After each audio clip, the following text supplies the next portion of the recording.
tous, nous sommes ravis de vous accueillir aujourd'hui sur ce live Executive Studio. Le thème aujourd'hui, c'est l'optimisme. Dans ce contexte effectivement assez imprévisible, je me suis dit que nous avions besoin d'un petit peu d'optimisme. Et qui de mieux que Philippe Guébillier, porte-parole et cofondateur de la Ligue des optimistes de France pour en parler. Alors, comment rester optimiste malgré la crise?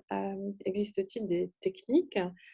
Comment le propager aussi autour de nous, malgré la situation? Alors, Philippe répondra à toutes nos questions. Donc, juste quelques mots pour introduire ce live sur l'optimisme. Les chercheurs en psychologie et en médecine ont depuis longtemps démontré l'impact puissant de ce trait de caractère sur notre énergie vitale, sur notre goût de vivre, nos relations aux autres, mais aussi sur notre santé, notre longévité.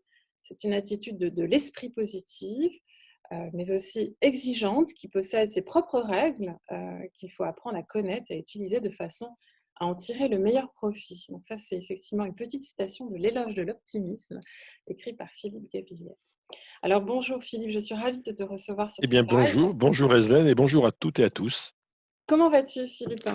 Alors moi, je vais très très bien. J'ai honte d'ailleurs de dire ça. J'ai honte de dire que je vais très bien. Je pense que je dois avoir une nature contemplative parce que moi, le confinement, je m'y fais très bien. Voilà. Alors Philippe, juste quelques mots pour te présenter. Tu es docteur en sciences de gestion, spécialiste de la motivation et des stratégies mentales de la réussite, professeur à l'ESCP. C'est d'ailleurs à l'ESCP que nous nous sommes rencontrés Absolument. sur le programme Executive MBA il y a 8 ans déjà.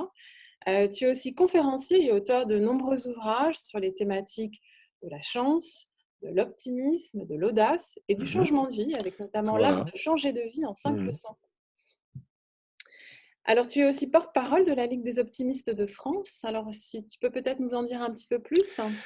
Oui, la Ligue des optimistes de France, c'est parti d'une initiative qui venait d'Europe du Nord, Hollande, Belgique, surtout Belgique en fait.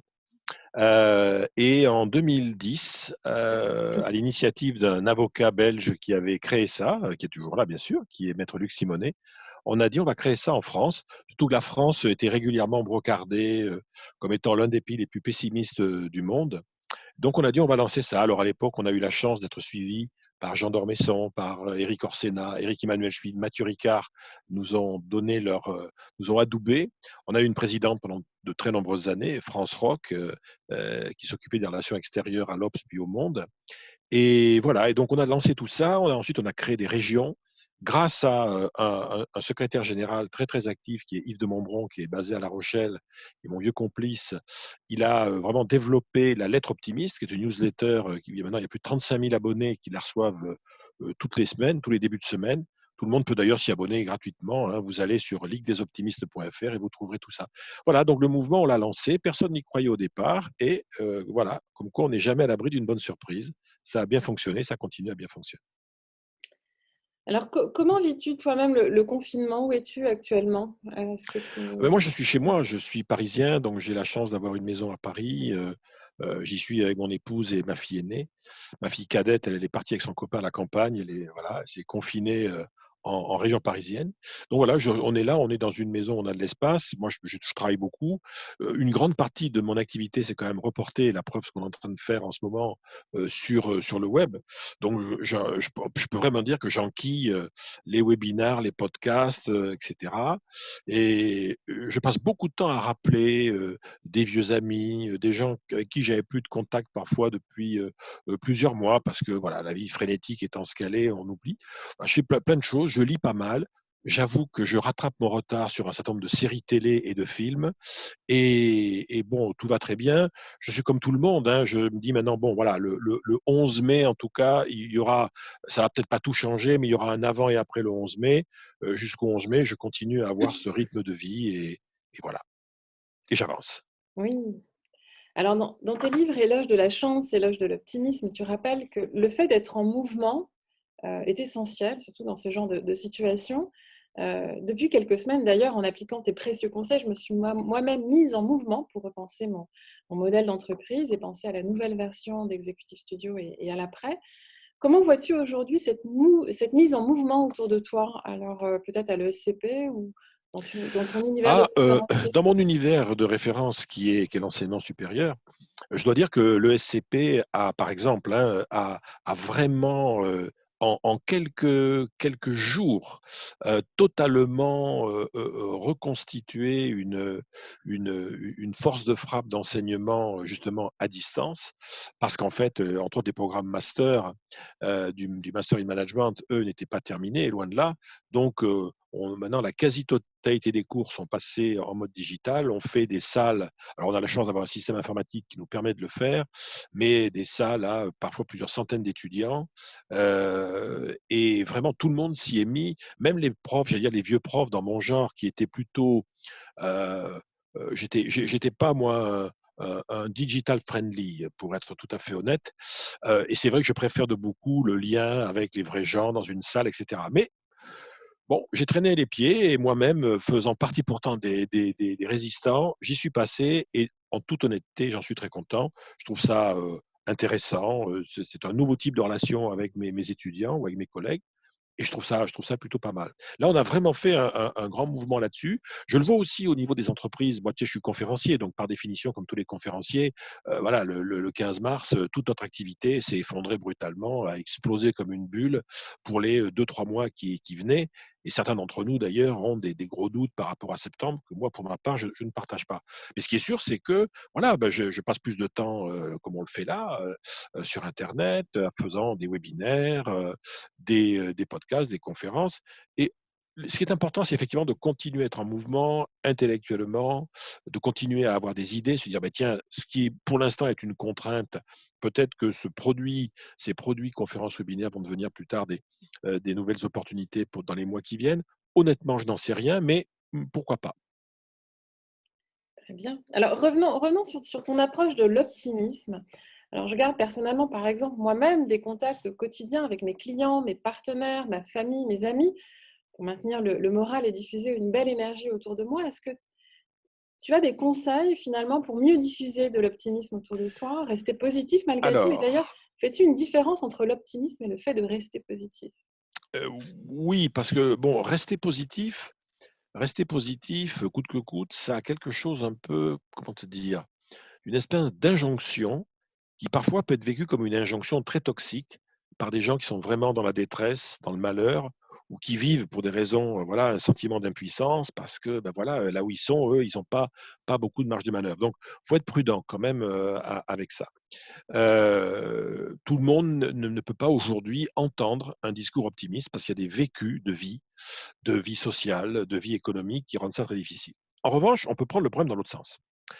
Même en psychologie positive, hein, on a souvent dit, il est plus facile de lutter contre les pensées négatives et les postures négatives que de, en permanence, se raconter des histoires sur le positif. Dans la situation actuelle, par exemple, le risque majeur, c'est qu'on se laisse envahir pour le coup par le pessimisme. Et le pessimisme, en fait, est un produit fini qui fonctionne sur trois ingrédients, mais qui sont des ingrédients qu'on est tenté les uns et les autres, si on ne fait pas attention, d'activer à longueur de journée. Donc les trois ingrédients pour créer vraiment une vraie atmosphère pessimiste autour de soi, il y en a trois. Le premier, c'est la focalisation sur la contrainte et le négatif. On va passer plus de temps à parler de tout ce qui ne va pas, et c'est logique d'ailleurs, hein, il suffit de regarder la télé, les actus, etc. Pourtant, on nous donne des fois des informations intéressantes et positives, mais voilà, on va se mettre à ressasser, ruminer les choses qui ne vont pas. Premier élément. Deuxième élément qui vraiment crée du pessimisme, c'est l'anticipation négative. On ne va pas en sortir si vite qu'on dit. Ça va être plus compliqué. À la rentrée va être très dure. On en a pour un an, etc. Je ne dis pas que ce n'est pas vrai. Je dis que si je commence à nourrir ma relation à autrui avec ce qui ne va pas, anticipation négative, je vais tomber naturellement dans le troisième ingrédient, et c'est le plus terrible celui-là, c'est le doute sur l'action. C'est-à-dire, oui, de toute façon, il n'y a rien à y faire, on n'y peut rien, c'est au niveau de l'économie mondiale, ça nous échappe, etc. Donc, centration sur le négatif, anticipation des pires scénarios, prédire le pire, et ensuite douter de la capacité des gens à faire quelque chose, ça, si on fonctionne comme ça, c'est mécanique, on va créer, on va dire, une atmosphère. En anglais, on appelle ça learned helplessness, c'est-à-dire l'impuissance apprend. On s'apprend à soi-même qu'il n'y a rien à faire, qu'on n'y peut pas grand-chose. Et de toute façon, après, le problème ne se pose plus. on est rentré dans cette logique d'impuissance. Et là, pour le coup, être optimiste, ça va être compliqué. Donc, c'est pour ça que aujourd'hui, dans la situation très compliquée qu'est la nôtre, moi, j'ai tendance à dire, voilà, être optimiste, ça veut dire mettre la réalité, mais la réalité, hein, sous tension positive. La réalité, c'est quoi? C'est ça. La réalité, c'est on est confiné, le virus continue à se balader, il y a des pays où ça s'accélère, etc. Il y a des secteurs d'activité qui sont en difficulté et qui vont continuer à l'être. Bon, ça, c'est une réalité. La question de l'optimiste, c'est pas qu'est-ce qu'il y a de bien là-dedans, parce que franchement, qu'est-ce qu'il y a de bien là-dedans? Il n'y a rien. La question de l'optimiste, c'est, bon, c'est comme ça, on aurait préféré que ce ne soit pas comme ça, mais c'est comme ça. Le réel s'impose à nous. Question, qu'est-ce qu'on va bien pouvoir essayer d'en faire collectivement, individuellement, socialement, citoyennement parlant? Voilà. Qu'est-ce qu'on peut faire avec ça? Donc, c'est d'abord et avant tout un travail, je dirais, j'allais presque dire, de créativité, d'innovation dans tous les domaines. C'est ça l'optimisme, hein. C'est se maintenir coûte que coûte en posture d'action. Moi, je sais, j'ai fait un petit post sur LinkedIn là-dessus, mais très court. C'est Jean Dutour, que c'était un vieil académicien que j'aimais beaucoup, qui disait de toute façon, quand la situation semble désespérée, la seule sagesse, c'est l'optimisme aveugle, pour une raison très simple, c'est que celui qui est pessimiste, et qui face à la situation qu'on vit, l'aborde de façon pessimiste, il ou elle a peut-être raison. Et alors, so what?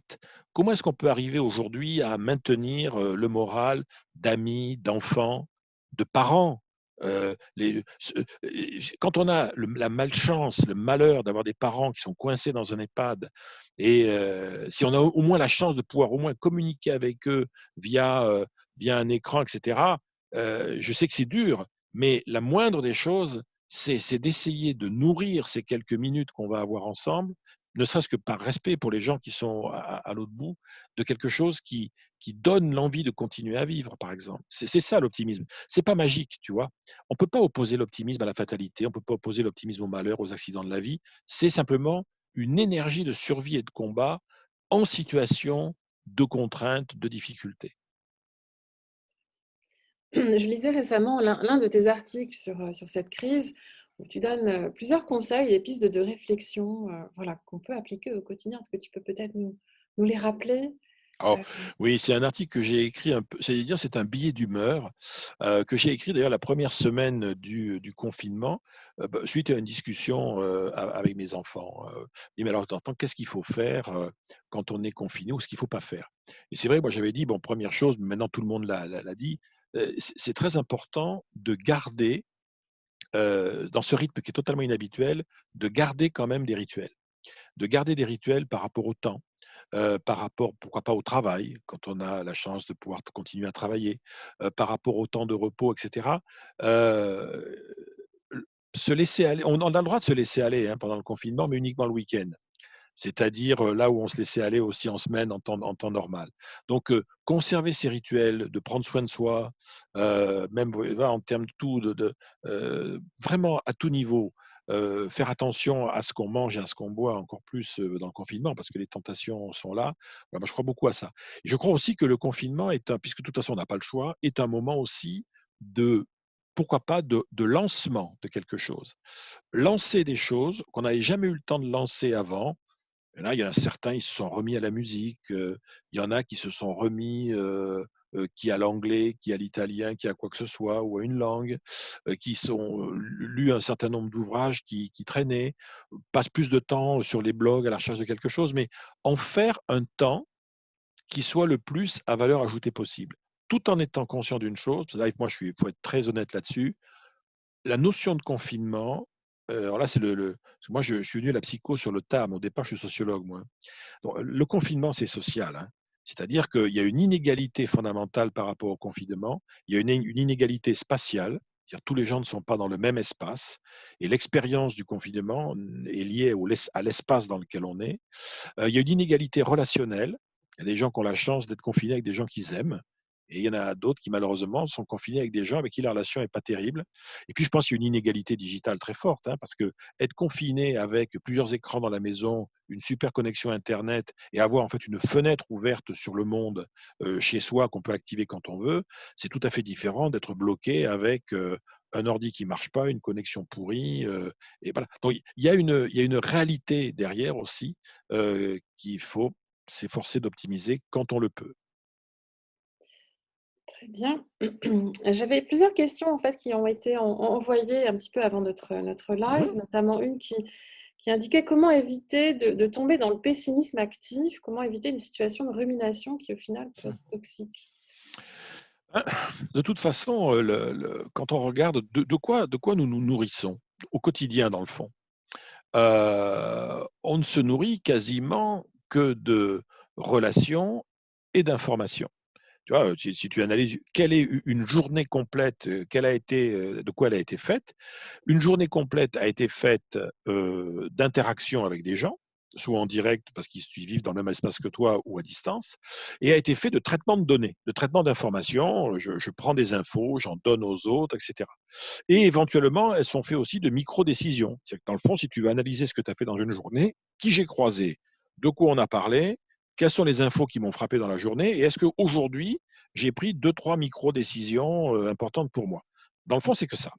Donc, c'est ça qu'il faut surveiller parce que, comme je t'ai dit, il ne s'agit pas tellement de rester optimiste que de lutter coûte que coûte contre le pessimisme ambiant. Et la seule façon de le faire, à mon avis, c'est dans la relation qu'on a avec les autres.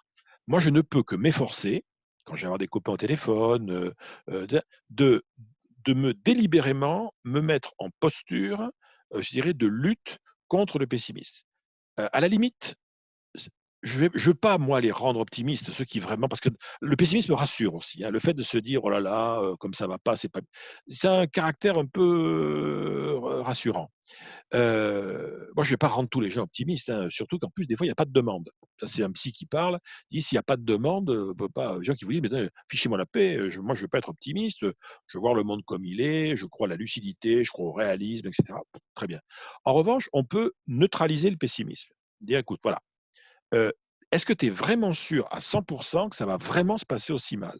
Il y a aucun On n'a strictement donc aucune info aujourd'hui qui nous donne un peu d'espoir, alors qu'en fait, il y en a. On voit en permanence, moi, ne serait-ce que moi, je passe mon temps à quand je vois aujourd'hui, depuis le début, le nombre de gens qui guérissent, je trouve que c'est une super nouvelle. C'est pas la peste, quoi, c'est pas le choléra. On est sur des c'est une maladie qui est surtout on se rend compte que la maladie, elle est très dangereuse, par rapport à un certain par rapport à l'âge. Il y a des gens jeunes qui en ont souffert, mais globalement, il y a un vrai problème par rapport à l'âge. Et surtout, ce qui est dangereux, c'est la vitesse de contamination qui crée et qui engorge les services dans les hôpitaux. Tu vois. Donc, l'optimiste, qu'est-ce qu'il dit aujourd'hui? Il dit, mais regardez, on a dû faire des efforts, on a inventé, mais on a prouvé, nous ici en France, par exemple, dans certaines régions, les services ont été engorgés. Quand on voit tous les efforts qui ont été déployés de solidarité, les gens se sont bougés, et cetera. Ça a été dur, ça a été dur, ça a été douloureux, ça a été douloureux, mais bon sang, on en a fait quelque chose et on est en train d'apprendre des choses que l'on n'oubliera pas pour la crise d'après, si par hasard il y avait une crise d'après, et il n'est pas impossible que dans les mois qui viennent, le temps changeant, les virus revenant, mais là, on est en train d'apprendre des choses, tous, hein, pas uniquement chez nous, mais partout, qui font que si ça se reproduit, et probablement ça se reproduira, ça je dirais c'est de la lucidité, ce qui me rend optimiste, c'est de me dire la fois d'après, ça se passera différemment. Très bien. Oui, alors justement, j'avais d'autres on va prendre peut-être quelques questions, n'hésitez pas, hein, à envoyer vos questions au fur et à mesure. Là, j'ai déjà, quelques questions, notamment celle d'Aristide. Être confiné, c'est aussi se retrouver avec soi-même. Comment aborder cette vue face au miroir intérieur? Alors déjà, c'est une très bonne question. La question, c'est quand on dit se retrouver avec soi-même, c'est se retrouver avec quoi? Parce qu'il y a plusieurs, il y a différentes façons de se retrouver face à soi-même. D'ailleurs, la ligne de temps, heu, passé, présent, futur, c'est un bon test, tu vois? Par exemple, se retrouver face à soi-même, ça peut être s'orienter sur le passé. C'est dire: «Mais voilà, comment en suis-je moi arrivé là? Pourquoi est-ce qu'aujourd'hui, je suis confiné tout seul, par exemple, alors que d'autres sont confinés avec une personne? Pourquoi est-ce qu'au contraire, je suis confiné avec plein de gens et ça ne me plaît pas beaucoup? Qu'est-ce que ça permet de relire un petit peu pourquoi on est arrivé là, quoi, hein. C'est où je suis aujourd'hui et comment je suis arrivé là. En quoi je suis responsable. Non, je ne suis pas responsable du confinement, hein, ça c'est clair, hein, mais je suis responsable de la façon dont je le vis. En tout cas, dans la façon dont je le vis, il y a des éléments qui me sont imputables à des choix que j'ai faits de vie, d'investissement, des choix familiaux, des choix matériels, des choix, etc., etc. Donc, c'est ça, le retour sur soi. Et puis, c'est vrai que le retour sur soi, ça peut être aussi regarder, euh, on pourrait se poser la question de façon très, très personnelle, c'est-à-dire, qu'est-ce que je pense du confiné que je suis? C'est comment d'être confiné avec moi? Ça, c'est une bonne question quand même, hein. Pour ceux qui sont à plusieurs, se dire, tiens, voilà, celui qui est confiné avec moi, il ou elle vit quoi comme type d'expérience? Voilà. Quand il sortira du confinement, il dira, bah, tiens, j'étais avec Philippe pendant 2 mois et demi, waouh, il y a eu ça, il y a eu ça, pourquoi pas? Bon. Et puis, c'est vrai que se retrouver par rapport à soi-même, c'est se dire dans quelle mesure ce que je vis en ce moment, ce que nous vivons en ce moment, me donne à penser différemment l'après. C'est-à-dire, voilà, pendant ces 2 mois, j'ai été obligé de remettre en question, mes modes de consommation peut-être, mon rapport à la mobilité, ma vie professionnelle. Certains ont beaucoup, beaucoup souffert. Est-ce que dans le fond, ça me conforte sur un certain nombre de choix et de priorités? Je les maintiens. Je dis: «OK, j'avais fait un certain nombre de choix. Je considère que cette période aura été une parenthèse de vie. Bon, parfait». Et puis d'autres vont au contraire se dire: «Ben non, voilà, je me suis réinterrogé sur mes priorités, sur mes valeurs, sur ce qui était important pour moi et du fait de ce confinement». Et c'est vrai que s'il n'avait pas eu lieu, je l'aurais pas fait, mais comme il a eu lieu, je vais peut-être changer deux trois choses dans ma façon de vivre. C'est d'ailleurs intéressant, tu vois? Parce qu'on a, en psychologie, surtout quand on travaille sur le stress ou sur les traumatismes, on a un certain nombre de concepts qui sont à notre disposition et il y en a que les gens connaissent. C'est par exemple un concept qui s'appelle le coping, to cope, c'est faire face. Le coping, c'est toutes les stratégies d'ajustement, tu vois, que l'on va utiliser, pour faire face à l'adversité. Alors ça peut être le déni, ça peut être il y a plein de choses. Après, il y a ce qu'on appelle la résilience. Là, je dirais beaucoup de gens en parlent, on sait la résilience, la capacité à tenir le coup. Bon. Et puis, il y a un concept qui vient de la psychologie positive que je trouve très intéressant dans la situation actuelle, qui est la notion de croissance post-traumatique. La croissance post-traumatique, c'est le processus de croissance que j'ai généré, enfin qui s'est déclenché en moi, mais du fait d'un drame, d'un accident de la vie, d'une douleur.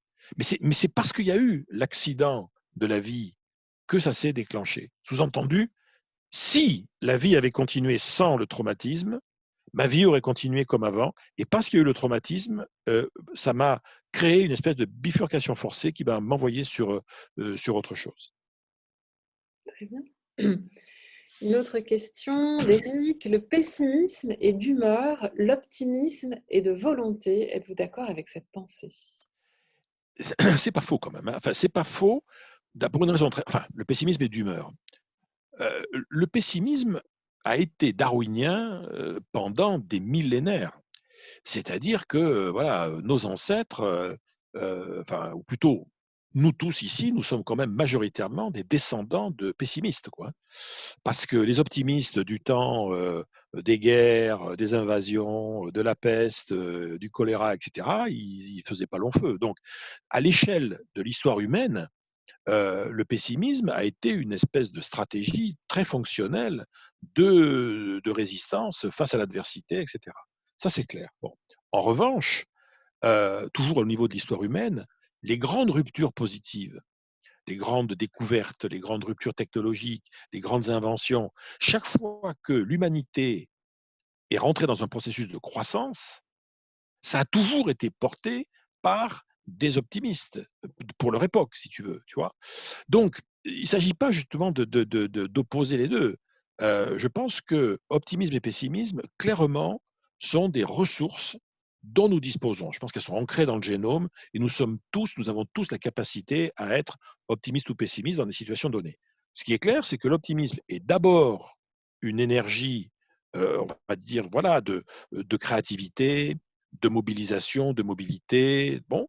Et c'est vrai que le pessimisme est une vraie ressource de protection, de prudence et ainsi de suite. Donc, il existe des gens pour qui l'optimisme est d'humeur.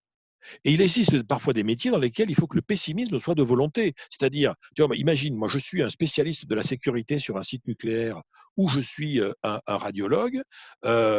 Si je suis dans ces métiers-là un homme ou une femme plutôt d'un naturel optimiste, eh ben, je vais devoir travailler mon pessimisme parce que c'est mon job. Tu vois. Donc, mon pessimisme va être de volonté parce que voilà, dans mon métier de radiologue ou de responsable de la sécurité sur un site Céveso, je dois anticiper des risques. Et voilà, alors on peut avoir tout à mon avis. On peut avoir optimisme d'humeur, pessimisme de volonté, et on peut avoir dans l'autre sens euh, pessimisme d'humeur, optimisme de volonté. Je pense qu'on peut avoir les deux. La nature humaine est tellement riche que tous les cas de figure sont possibles. Très bien. Une autre question de Stéphane. Le confinement n'est-il pas l'occasion d'un grand rendez-vous avec soi-même pour dynamiser sa propre créativité personnelle, professionnelle? N'est-ce la priorité pour rendre cette période utile et productive et donc pour reprendre vos termes, connecter le réel à l'optimisme? Alors, je pense que oui, à condition quand même que ça s'inscrive dans un projet. C'est-à-dire que, par exemple, ce retour sur soi peut être un processus d'accélération, mais d'accélération de quelque chose qui était en germe, hein, tu vois, qui existait déjà. Donc je pense que ça peut être effectivement le moment clé pour, encore une fois, se lancer dans quelque chose qui nous traînait dans la tête, et cetera. Après que le confinement soit, en tant que tel et par lui-même, l'instant T, le momentum, le kairos, hein, c'est-à-dire vraiment l'instant favorable, c'est possible, mais je pense que c'est plutôt un moment qui va être un moment où on va, comment dire, où des choses qui avaient mariné pendant parfois plusieurs mois avant, plusieurs années, des projets vont là véritablement s'activer. Il me semble, hein. Euh, alors, en revanche, c'est vrai que je prends la remise en question, par exemple. Moi, j'ai eu beaucoup de discussions avec des amis qui disent: «Ah oui, mais de toute façon, maintenant, du fait du confinement, c'est sûr et certain, tous mes modes actuels de consommation vont être remis en question, tout ça, on vivra plus du tout comme avant après». Ça. À chaque fois qu'on me dit ça, je dis: «Oh là là, on se calme. Quand on dit ça, il faut dire je. Moi, du fait du confinement, je pense que je consommerai différemment. Je pense que ma relation avec mes clients sera radicalement. Je. Mais le rendre global, c'est insensé. Il y a tout un tas de gens aujourd'hui, ils sont confinés dans des mauvaises conditions, etc. Ils n'ont de cesse que d'en sortir, retourner dans les restos et les bistrots, sortir avec leurs potes, aller dans les parcs et surtout reprendre la vie comme avant. Dans tous les cas historiques, tu vois, de grands séismes, de grandes catastrophes, de guerres, etc., l'histoire nous apprend qu'en tout cas jusqu'à aujourd'hui, à la sortie de ces moments-là, les acteurs, les hommes et les femmes, l'humanité, n'ont eu de cesse, dans leur grande majorité, que de l'oublier le plus rapidement possible et de recommencer à vivre. Alors qu'après, pour certains, c'était un lieu d'une prise de conscience, tu vois, citoyenne, écologique, macro, tout ça. Je dis ça super génial, mais c'est vraiment, c'est très très personnel, quoi. Je crois que la plupart des gens, ils veulent juste vivre, continuer à vivre le mieux possible dans le niveau de contrainte, mais un niveau de contrainte maîtrisé. Là, on est dans un niveau de contrainte qui n'est pas maîtrisé. C'est ça qui rend la situation, pour certains, très difficile. Très bien, merci Philippe. J'avais une autre question sur l'optimisme et la santé. Pourquoi l'optimisme est-il bon pour la santé? Alors moi, je ne suis pas médecin, mais il apparaîtrait que, d'un point de vue chimique, entre autres au niveau d'un certain nombre de neurotransmetteurs, la sérotonine, les endorphines, etc., l'optimisme, en fait, le fait de voir la vie plutôt en mode positif, de se nourrir de l'idée que les choses peuvent s'arranger, qu'on a toujours des marges de manœuvre, sont en fait des mécanismes mentaux, donc cognitifs, qui vont en fait activer des transports de neurotransmetteurs, chimiques dans notre cerveau, et qui en fait nous activent. Donc il y a une dimension neurobiologique probablement très forte à derrière. Et puis c'est vrai que dans le fond, l'optimiste, c'est quelqu'un qui par nature a confiance. Il a confiance et il pense qu'il est en partie maître du jeu. Donc, c'est tout bête, mais un optimiste, quand tu lui donnes un traitement, il pense que le traitement va marcher et puis que ça vaut le coup qu'il le suive parce que quand un optimiste va se lancer peut-être s'il y a vraiment un problème, un pépin de santé, qu'on lui dit là maintenant mon vieux, vous pouvez vous en sortir, mais il va falloir que vous repreniez votre façon de vivre, votre mode de vie, vous devez totalement changer tout ça. L'optimisme se dira bon ben pourquoi pas, on va toujours tenter le coup.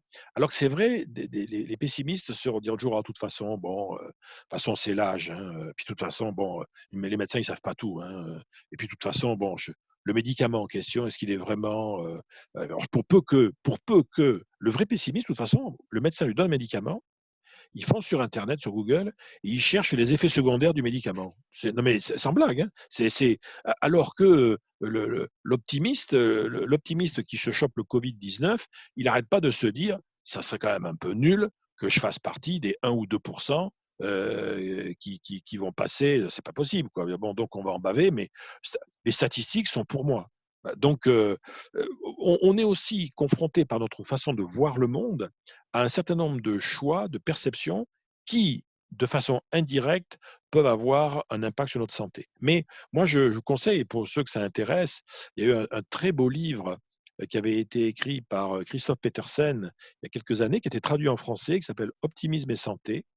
Et moi, je vous conseille aussi sur la santé de lire il y a l'ouvrage du docteur Michel Lejoyeux, qui aussi, si vous cherchez Michel Lejoyeux, il y a optimisme dans le titre. Là, je n'avais pas pensé que j'allais en parler, mais l'ouvrage de Michel Lejoyeux, où il parle entre autres d'optimisme, en tant que médecin, est tout à fait intéressant. Et puis franchement, un médecin qui s'appelle Lejoyeux en ce moment, je trouve qu'il mérite d'être lu, ne serait-ce que par son nom, quoi. Oui, tout à fait. Une question de Gabriel. Pourquoi cette période déclenche chez moi un besoin de m'ouvrir davantage que d'habitude à de nouvelles choses, par exemple une rencontre comme celle que vous proposez? Je suis pourtant de nature curieuse et confinée confortablement. Ah oui, mais voilà, c'est ce que je disais, hein, dans le fond, on pourrait presque dire que le confinement, est un révélateur de ce qu'on est vraiment. C'est-à-dire que le curieux va être encore plus curieux, l'hédoniste va être encore plus hédoniste, si ce n'est que, bon, voilà, quand on est hédoniste et qu'on est confiné, attention, hein, le frigo devient votre pire ennemi, hein, bon, bien évidemment, ainsi que votre cave d'ailleurs. Donc voilà, mais je pense que c'est une période qui, on pourrait d'ailleurs se poser comme question à la sortie. Quand je dis la sortie, je pense à la sortie officielle, quoi, la sortie, quand on va commencer à sortir de la maison. Bon, la plupart d'entre nous, à partir du 11, quoi, du 11 mai, se dire, mais dans le fond, ce confinement que je viens de vivre pendant 2 mois, bon, quasiment 2 mois, en quoi il m'a conforté? C'est-à-dire, en quoi est-ce qu'il m'a rassuré sur un certain nombre de choses? Est-ce que j'ai moi-même été surpris par un certain nombre de mes réactions? Je ne m'attendais pas à réagir comme ça. Voilà, comment est-ce que dans le fond comment est-ce que moi je l'ai vécu très, subjectivement? Qu'est-ce qui a été pour moi, une confirmation, ou au contraire déjà un début de remise en question? Une autre question très intéressante, est-ce qu'on peut considérer que le pessimiste est dans l'anticipation et que quand l'optimiste est dans la réaction lorsque le problème se pose et que c'est dans sa capacité à ne pas se laisser embarquer par un problème qui se trouve la source de sa sérénité? En fait, ça va dépendre des situations parce que ça dépend aussi de est-ce qu'on est sur un optimisme, je dirais, à quel délai? Les chercheurs en psychologie positive avaient fait une distinction, il y a quelques années, entre ce qu'ils appelaient le grand optimisme et le petit optimisme.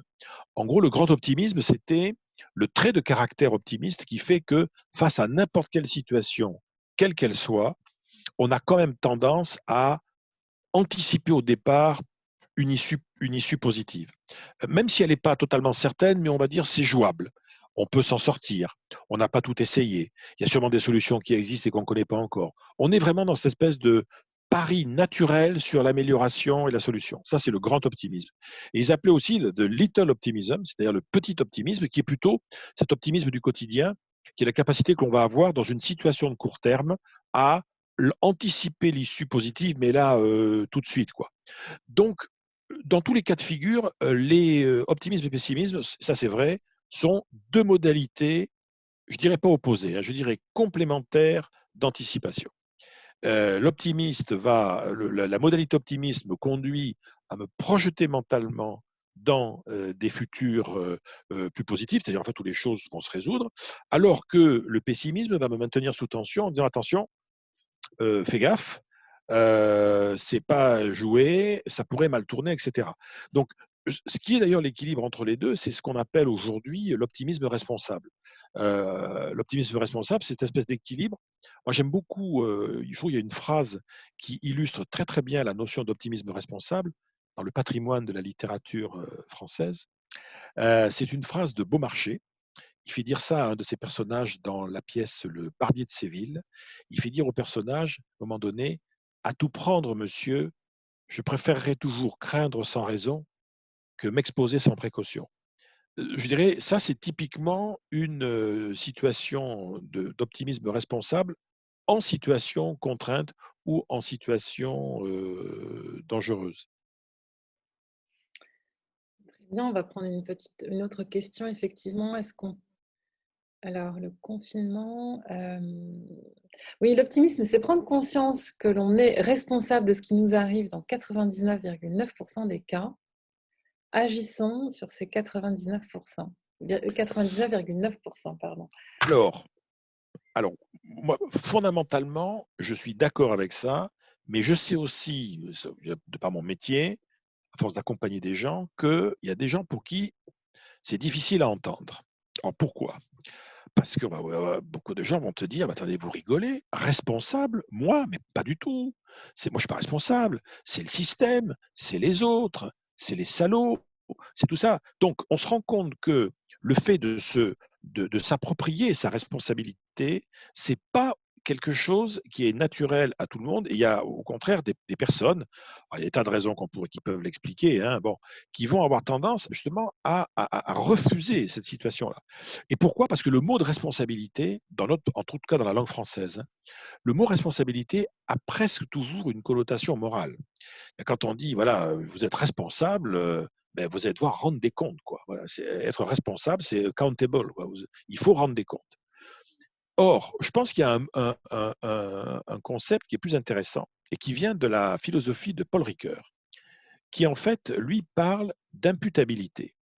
C'est très intéressant la notion d'imputabilité, ça veut dire quoi? Ça veut dire que, imaginons, j'ai une vie, ma vie en fait, je considère qu'à 80%, j'ai pas choisi.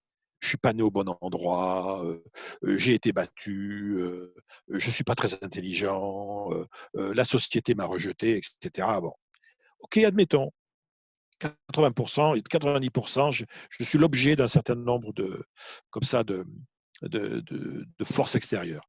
La question à se poser, c'est dans l'homme ou la femme que je suis aujourd'hui, dans ma vie telle qu'elle est aujourd'hui, qu'est-ce qui m'est imputable? C'est-à-dire, quelles sont les décisions que j'ai prises moi, et moi seul, perso, quoi, hein, et qui font qu'aujourd'hui, je suis dans ce type de vie professionnelle, conjugale, sociale, amicale, etc. etc. Et c'est vrai que la recherche de l'imputabilité, qu'est-ce qui dépend de moi? C'est un vieux principe de la philosophie stoïcienne. Ça, c'est un point important. Parce que je pense qu'un moyen, mais très important de se maintenir en optimisme, c'est toujours de rechercher en toutes circonstances où est-ce qu'on a des marges de manœuvre, même microscopiques, même des petites failles, etc. Mais c'est Pascal Bruckner le philosophe, et qui parle des failles propices de l'inattendu. Voilà. Mais toujours essayer d'aller voir où est-ce qu'il y a des choses qu'on peut quand même faire bouger. Il y a tout un tas de choses auxquelles on peut rien changer. Moi, je suis convaincu que la réalité, par exemple, ma réalité, si je la regarde aujourd'hui, dans ma réalité aujourd'hui, à l'âge que j'ai, ben, il y a des tas de choses que je ne peux pas changer, que je ne peux plus changer.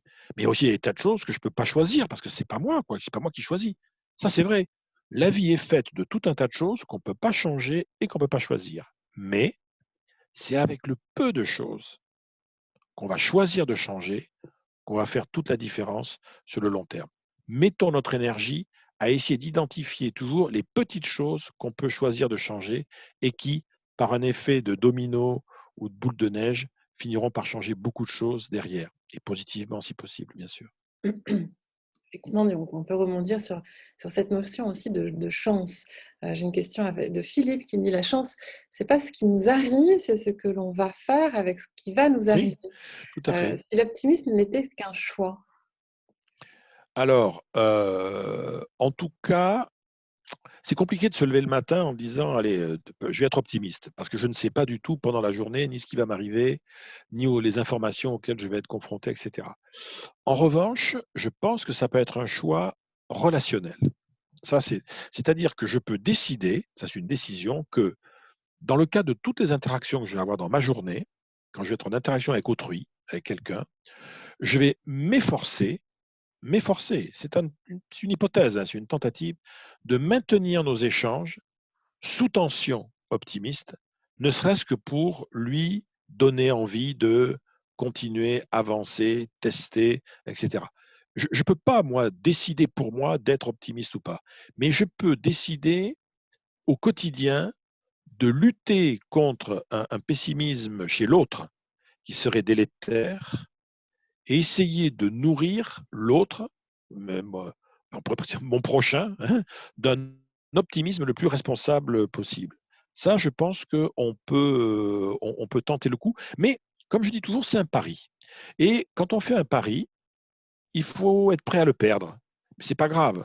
C'est pas parce que on risque de perdre un pari qu'il fallait pas le faire. Ou alors on tenterait jamais rien, hein. Alors je préfère moi faire le pari du positif et le pari de l'optimisme dans mes relations avec autrui. Euh, voilà. Comme aurait dit Jean-Claude Duss dans Les Bronzés, sur un malentendu, ça peut marcher. On va prendre peut-être deux, trois dernières questions, parce que l'heure effectivement tourne. Est-ce que l'optimisme est un prérequis de la sérénité? Autrement dit, le bonheur n'est-il atteignable que dans l'optimisme? Non, non, là c'est autre chose. Là, après, il ne faut pas parler de l'optimisme, c'est une modalité, je dirais, d'action dans la vie réelle. Euh, je prends un exemple, là, pour le coup, tout à fait personnel. Moi, en tant que psychologue social, je suis très, très proche, hein, du modèle d'optimisme. Mais philosophiquement, moi, je suis rattaché aux philosophes du tragique, hein, c'est-à-dire voilà, Comte Sponville, Clément Rosset, Nietzsche ou d'autres, qui disent qu'attends, de toute façon, la vie est tragique. C'est comme ça, c'était factuel. Un jour, je suis condamné à terminer, à finir. Tous les gens qui sont autour de moi disparaîtront. Et tout ce que j'ai fait pendant les, j'espère, nombreuses dizaines d'années où j'aurais été en ce monde, tôt ou tard disparaîtra des mémoires. Ça, c'est la vie, c'est le réel. Partant du moment où on considère que la vie est tragique, il n'y a qu'une seule possibilité, c'est la joie. C'est-à-dire de s'émerveiller tous les matins de ce qu'on est, avec qui on est, de ce qu'on fait. Voilà, c'est. Je crois que je ne sais plus qui est-ce qui disait, je crois que c'est Nietzsche qui avait dit la joie est plus profonde que la tristesse. Oui, euh, le, euh, la joie est à savoir la jubilation de la réalité. Se dire, voilà, qu'est-ce qui est génial aujourd'hui? Et Dieu sait qu'il y a des tas de choses qui ne sont pas géniales. Il y a tout un tas de gens qui vivent dans des conditions qui, pour nous, seraient, on va voir des gens qui vivent dans des bidonvilles. Et c'est vrai que la misère est là, le malheur est là. Et pourtant, quand on va rencontrer certains d'entre eux, ils diront, oui, effectivement, en fait, les conditions dans lesquelles on vit sont terribles, etc. Mais moi, aujourd'hui, j'ai tel ou tel moment de joie dans la journée, parce que cette chose-là, ça peut être une rencontre, ça peut être un sourire d'enfant, ça peut être un moment passé avec des amis, ça peut être, alors qu'il fait d'habitude un temps absolument horrible, ce jour-là, il a fait un ciel formidable. Ben, la notion de joie, elle va, à mon avis, au-delà. Et c'est pour ça que l'optimisme est vraiment quelque chose de, de plus psychologique et comportemental, tu vois, que philosophique.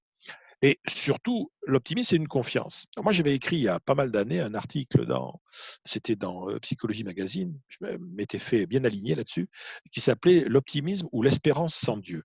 C'est-à-dire, c'est vrai, l'optimisme, c'est une confiance a priori dans la vie telle qu'elle est et qui se focalise effectivement sur là où on a des marges de manœuvre. Mais voilà, ça n'a rien à voir avec le sens de la vie en général. Il faut le prendre comme quelque chose de plus utile pour vivre de façon plus sereine et plus heureuse au quotidien, sur des situations de la vie réelle. Oui. Alors, on avait aussi une question sur l'angoisse aussi. Comment redonner confiance aux angoissés? Hmm. Bon, alors là pour le coup, c'est une question pour thérapeute cette affaire-là. Euh, D'abord, il faut savoir là, de quoi on parle, quoi. Parce que est-ce que c'est vraiment, il y a des distinctions, tu sais, entre angoisse, anxiété.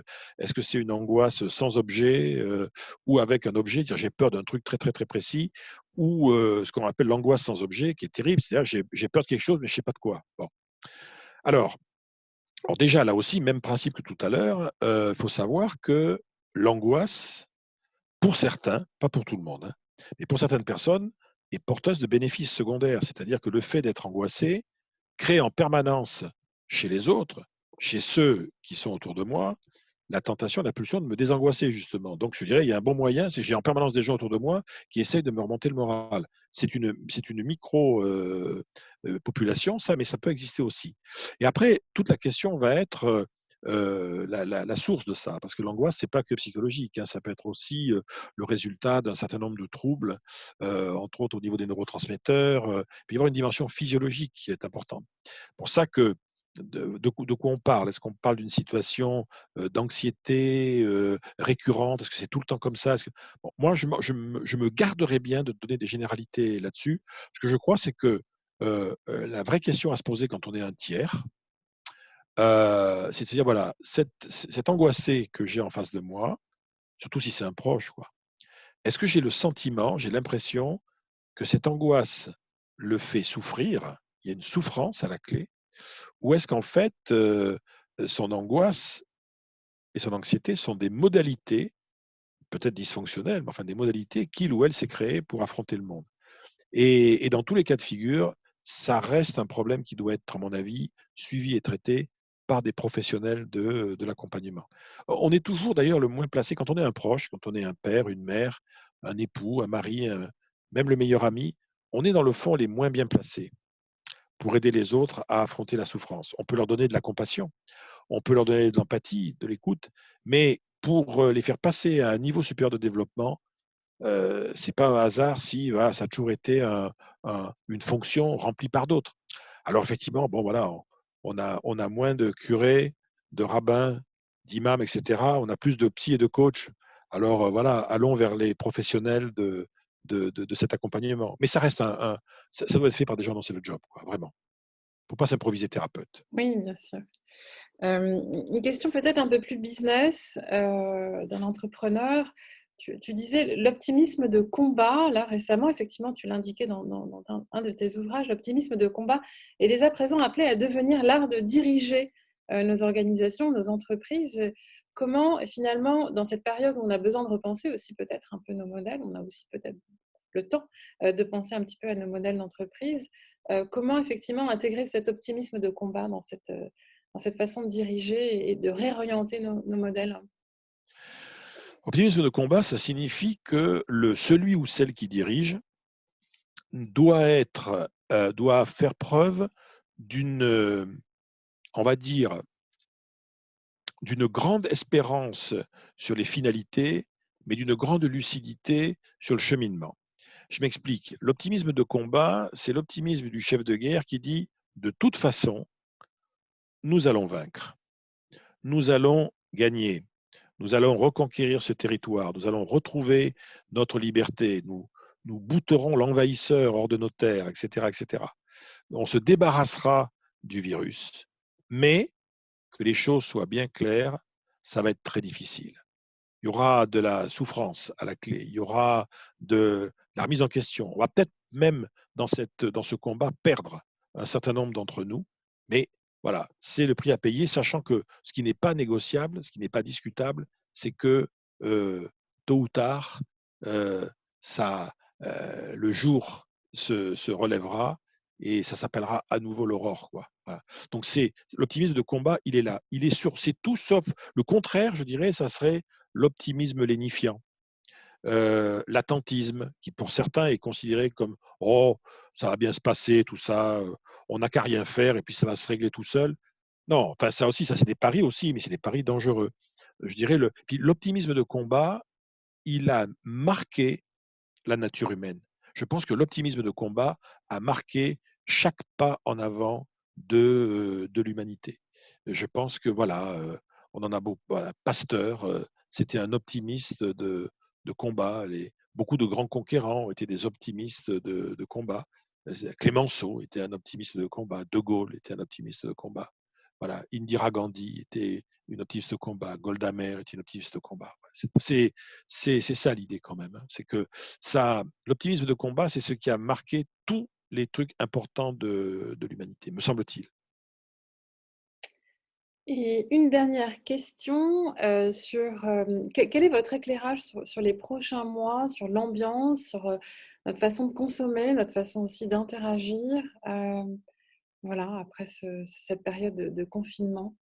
Euh, Ben, moi, ce que je crois, c'est que c'est toujours difficile d'ailleurs d'anticiper une situation qui n'a jamais eu lieu. C'est-à-dire que là, en fait, on est dans une situation sociale qui est, pour le coup, totalement inédite, puisque je crois d'après ce que je ne crois pas que dans l'histoire, on n'ait jamais eu, en tout cas l'histoire moderne, on n'ait jamais eu ça, sachant c'est à la fois inédit, en ce sens qu'on a été à la fois extrêmement confiné pendant une période donnée, on va dire 2 mois, mais en même temps que pour un grand nombre de gens, la connexion a continué via des outils et des dispositifs qui n'existaient pas il y a encore 20 ans. Bon. Donc c'est inédit sur plein de choses. La sortie, pour moi, alors, mon hypothèse, hein, donc voilà, je la pose sur la table, je me trompe peut-être, mais moi, mon hypothèse, c'est qu'encore une fois, la majorité de la population, à tout niveau, hein, les décideurs, les exécutants, tout le monde, va chercher coûte que coûte à revivre le plus rapidement possible sur les règles d'avant. Donc, bien évidemment, au débat, le déconfinement, là, dans maintenant 3 semaines, on va voir ce que ça va donner. Je pense que tant que les lieux de sociabilité resteront fermés, il va y avoir une espèce d'entre-deux. Hein, on continuera, alors on pourra aller au bureau, on pourra croiser les gens. Je crois qu'au niveau les masques, les gestes barrières, le namasté, etc., à mon avis, on est bon pour y rester pendant un certain temps. Je le crois bien. En revanche, je pense que ce qui va être l'heure de vérité, ça va être l'heure du déconfinement des lieux de sociabilité. C'est-à-dire, qu'est-ce qui va se passer quand les restos vont rouvrir, les bistrots, les cinémas, les théâtres, etc. C'est-à-dire les lieux où les gens se rencontrent pour être ensemble et éprouver ensemble des émotions. Je pense que la vraie marque de fin du confinement, ça sera celle-là. Alors, est-ce que ça arrivera en juillet, en août, en septembre? J'en sais trop rien. Mais pour moi, la vraie marque, ça sera celle-là. Il va y avoir un truc en 2 temps. D'abord, déjà, on retrouve notre mobilité, on peut sortir dans la rue sans avoir à monter un papier voilà, à ceux qui nous le demandent. On peut aller faire les courses quand on veut. Voilà, on peut sortir dans la rue déjà. Ça va être le premier niveau, aller à son bureau, revenir, prendre le métro. Bon, on fait toujours attention, parce que de toute façon, l'attention, maintenant, elle est intégrée. Et puis, il y aura après le reste. Moi, c'est le reste qui m'intéresse. Ça va être vraiment, et je pourrais même presque dire, il y aura 3 temps. Le premier déconfinement, premier niveau, le 11, on sort. Déjà, on peut sortir, quoi. Deuxième niveau, je ne sais pas quand, on rouvre les lieux de sociabilité. Et troisième niveau, alors là, je ne sais absolument pas quand, mais là, ça sera pour moi la marque de la fin, de la fin temporaire de l'incident, quand on pourra de nouveau se rassembler en grand nombre quelque part. Les stades, les grands événements d'entreprise, etc. Pourquoi pas pour ceux qui aller sur la place Saint-Pierre à Rome, pour les catholiques, faire des grands rassemblements devant le mur des lamentations pour les peu importe, mais voilà, aller à la Mecque et faire des grands rassemblements. Quand on aura retrouvé la possibilité, sans avoir peur, de se rassembler en grand nombre, ça sera ça le signal symbolique que le Covid est, en tout cas le Covid-19, celui-là, me semble-t-il, est derrière nous. Et ça nous donnera toute l'énergie collective pour nous préparer au suivant, mais pour le suivant, on ne sera pas à voir. On saura, on aura appris. Merci beaucoup, Philippe. Merci beaucoup de Merci cet échange infiniment. passionnant. Merci beaucoup et merci à toutes et à tous. Oui, je rappelle aussi, oui, que tu as écrit un ouvrage sur l'optimisme, l'éloge de Oui, l'optimisme.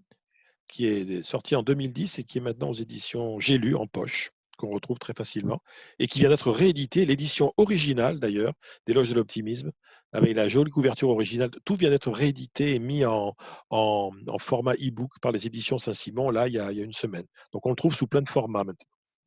J'ai aussi beaucoup aimé l'éloge de la chance aussi, que j'ai lu récemment. Tu as également alors, écrit un autre ouvrage sur l'art de changer de vie en 5 Voilà, leçons. en 5 leçons, qui était Peut-être sorti il y a 1 an et demi. effectivement un sujet aussi qui peut nous intéresser pendant cette période de confinement pour essayer de réorienter aussi sur ses aspirations et sa vision de notre propre vie. Voilà, donc merci à tous. Donc effectivement, on a beaucoup de Oui, merci à toutes et à messages tous de d'avoir été là. remerciements. Je vous rappelle Et aussi qu'on merci a Reslen d'avoir organisé, oui, merci à toi ce d'avoir webinaire. Vraiment, accepté merci infiniment. notre invitation. Je vous rappelle que nous avons un autre live la semaine prochaine avec Florence Servan-Schreiber, qui est professeure de bonheur, conférencière et auteure de 3 kiffs par jour et Power Patate, sur le thème de être et rester humblement positif, ou comment compter sur ses super pouvoirs. Et la semaine suivante, avec Bruno Marion, qui dit le moine futuriste, prospectiviste, qui nous écoute, je crois, qui est avec nous aujourd'hui, conférencier et auteur de Chaos mode d'emploi, sur le thème de la résilience, comment prospérer en période d'incertitude. Encore merci de ce moment d'échange. Merci à tous d'avoir été présents. Voilà, continuez à nous suivre également sur les réseaux sociaux. Ce live sera également donc enregistré et donc disponible sur notre chaîne YouTube. Donc à très bientôt. Prenez soin de vous, restez optimistes dans une belle énergie positive chaque matin, voilà, pour rayonner et faire rayonner effectivement cette belle énergie autour de vous. Merci, à très bientôt. Et à très bientôt. Ah, Au merci. revoir. Au revoir.